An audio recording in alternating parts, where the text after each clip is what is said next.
So, hello, Lucy. Hi, everyone. My name is Carmen Beaumont, and I'm the Director of Video Psychology.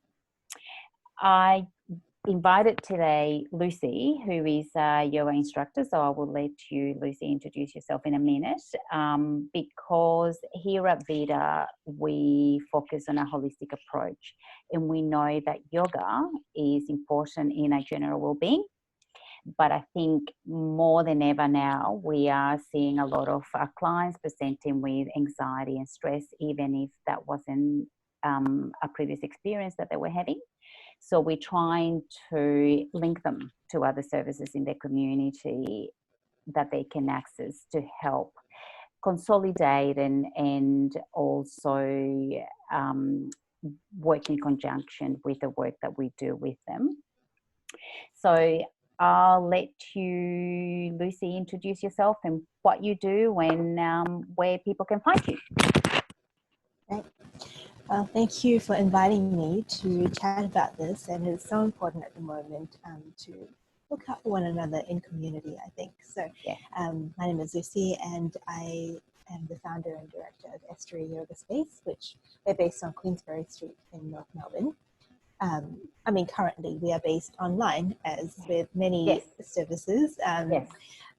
But yeah, so it's a beautiful community to be part of, and what I do is teach yoga classes, which I hope is not about myself or in fact any of our 8 or so teachers telling anyone in the class what to do, but rather to hold a space or facilitate that space for people to have their own journey and experience. And what we happen to be doing are what's called yoga postures or asana, often meditation, breath work, pranayama, or a combination of all of these.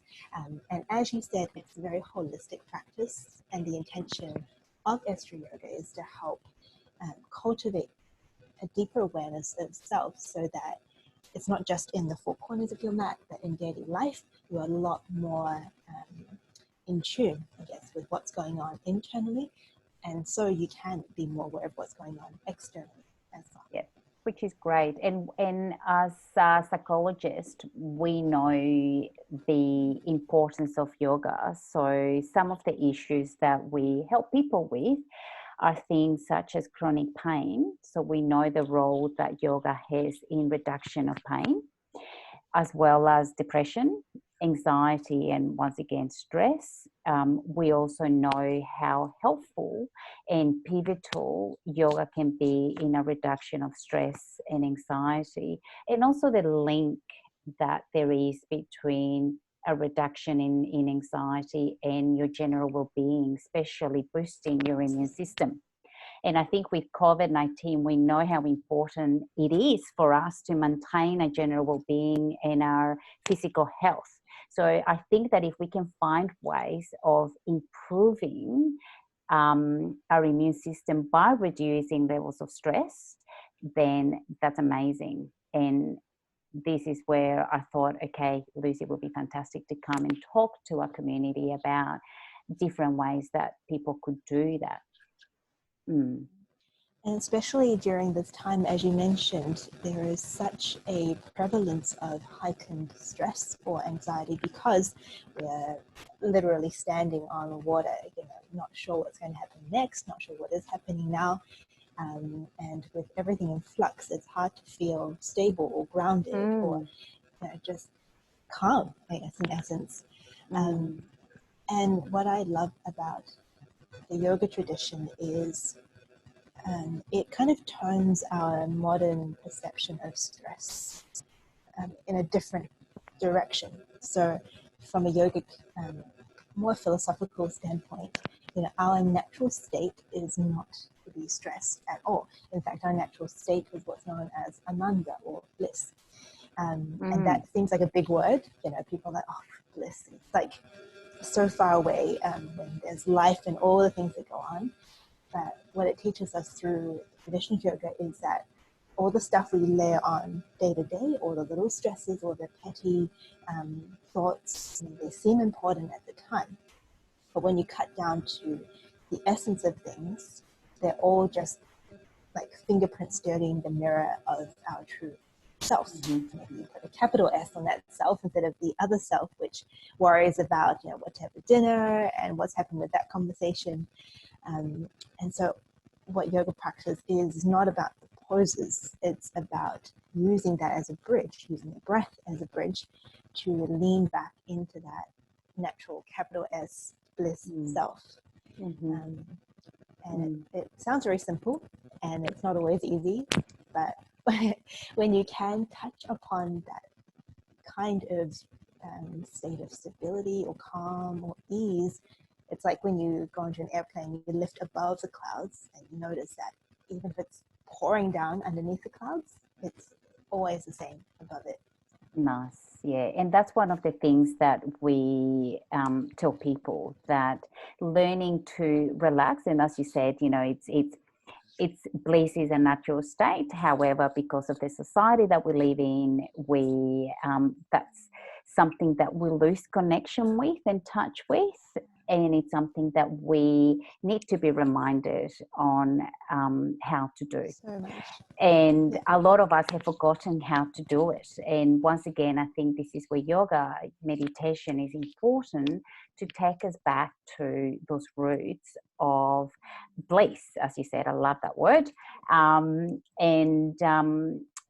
One of the things that we say to our clients is that they need to keep on practicing and not to give themselves a hard time, because one of the things that we often find with our clients is that they get very frustrated with themselves, that they're not relaxed when they're trying to relax. So as you said, you know, it's more about noting and being mindful of that without necessarily judging where they are, and making that connection and reconnecting with that. And that just, you know, that takes time and practice. So having someone to guide them through that process, I think, is important.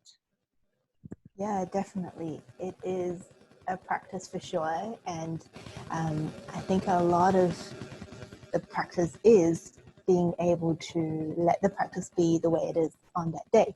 You know, one day your balance might be on fire, so good, and then the next day you're just wobbling all over the place in something that's seemingly so simple. And it's to do with everything. As you say, it's holistic. So maybe you had a crappy night's sleep, or maybe you ate something that has imbalanced your digestive system. Maybe your mind is really heavy with something else. And these are all things that we come to notice through the practice. And it's the noticing part that is really the most important, because if you know, let's say you came to a yoga class in the morning and you notice, oh, I'm actually really anxious today, then the rest of that day, when that comes up, you can recognize, okay, well, this is the weather for today, so maybe I'll be a little more tender with myself. Maybe I'll push a little less hard on these things. And that is what creates that harmony, or that at least leaning towards that balance. And on what you said as well, I think so many people that I've seen have had this little revelation that bliss or peace or contentment, whatever you want to call it, is not necessarily something that you go and pick up off the shelf and it's outside, because it's already inside. It's a revealing of that rather than needing to add on. So I personally find it very encouraging that it's something you already have, and you just have to clean away the other stuff, rather than you're incomplete and you have to go find that thing, work really hard and judge yourself for, you know, not getting it all the time. And when that reconnection happens, is lovely. As you said, you know, we get clients saying, oh, that's having that space and that time to reconnect with that. It's amazing. So that's great. Awesome. One of the things that you and I talked about before we finished, Lucy, was to teach us, as silly as it may sound, how to breathe. So a brief breathing technique that we can all try at home. Yeah, absolutely. I mean, before going into that, there's a lot of talk and everyone knows now intellectually how breathing is so important. And it seems, as you mentioned, silly that we need to now learn how to breathe, which is such a natural thing we do. But the part in the yoga practice which focuses on breath emphasizes not just breathing, because anyone can do that. And if you're not breathing, well, you're not going to be here for much longer, but to consciously breathe. And because we can't affect things like our immune system directly, that we can't just say, right, turn up the immune system right now, or we can't say, right, heart beat faster right now without moving our bodies. But the breath can be one bridge towards our nervous system, because the way we breathe affects the way that our body responds, and that in fact affects the immune system, and affects our general sense of wellness, the balance between that parasympathetic and sympathetic nervous system, rest and digest, and so on. So breathing is really a language we can speak to our bodies directly. Yes. If we can breathe in a calm and ungreedy kind of way, then slowly we can edge our mind towards that same state. Fantastic. So, and I might take just a minute or two to just guide you through this brief practice. And there's a lot online, and we have some meditations on our online classrooms, I guess, or library, if you like. But this is a super simple technique from Thich Nhat Hanh, who's a Buddhist teacher, and it's simply to draw attention to the breath. So if you'd like, I'll guide you through, Carmen, and if you're watching, you can join in as well. So if you're in a seat or wherever you are, just get comfortable for the next couple of minutes. You can close down the eyes if you like, or shrug the shoulders. Notice where your spine is in relation to your pelvis and to the top of your head. And you might take a deep breath in and fill up through the abdomen, the ribs, the back. And maybe you sigh that out through the mouth. Just take another couple of breaths. It could be really deep. It could be soft and spacious.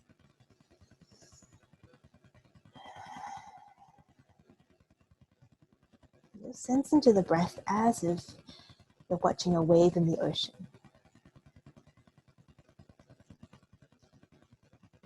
And allow any sense of your thoughts to be present. But just keep gently directing your mind or your awareness back towards the movement of your breath, in to fill and out to release.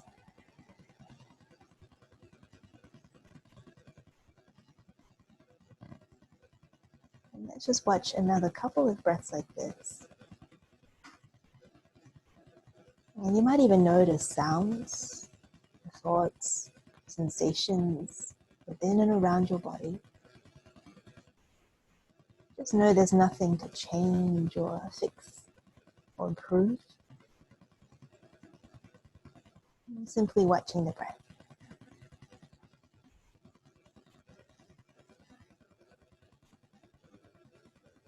And you seem to, or sense your breath start to settle, create its own rhythm. And begin to become more conscious of the inhale and exhale becoming more even.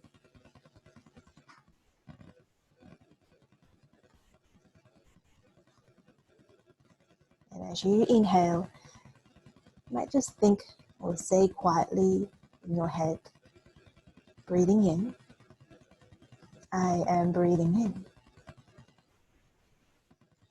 And as you exhale, breathing out, I am breathing out.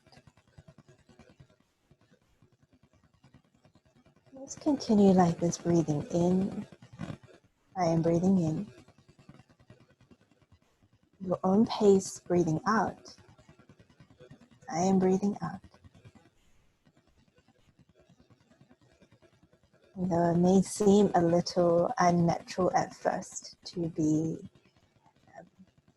guiding your own breath, such an obvious movement, notice how much attention you can pay to even the nuances of the breath. Maybe notice a little pause between the top of the inhale and the exhale beginning. Maybe what it feels like to be empty of breath at the bottom.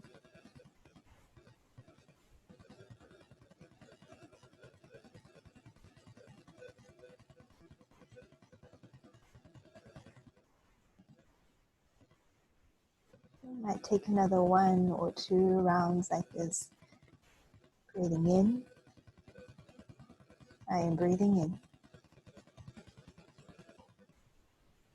Breathing out. I am breathing out.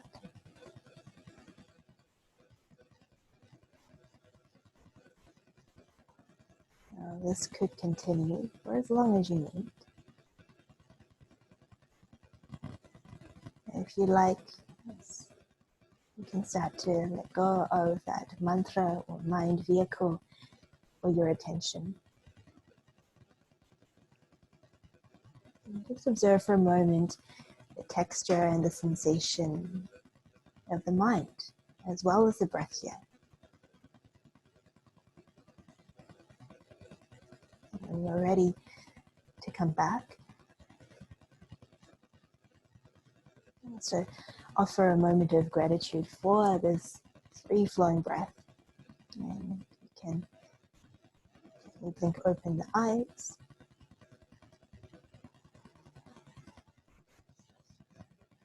Maybe shrug the shoulders a few times. Deep breath. And hold breath out. Welcome yourself back. Nice.